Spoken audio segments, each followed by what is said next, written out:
first song is called Iri no Oi, and it's a song about, like, there's this servant, and he used to serve the queen like a long time ago, and he fell in love with the queen because he always thought the queen was like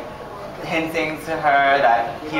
she was in love with him, but in the middle of the song he realizes that she doesn't love him at all, and he's very upset about it. But it's a popular song in Hawaii, and it's like a common hula that everyone does.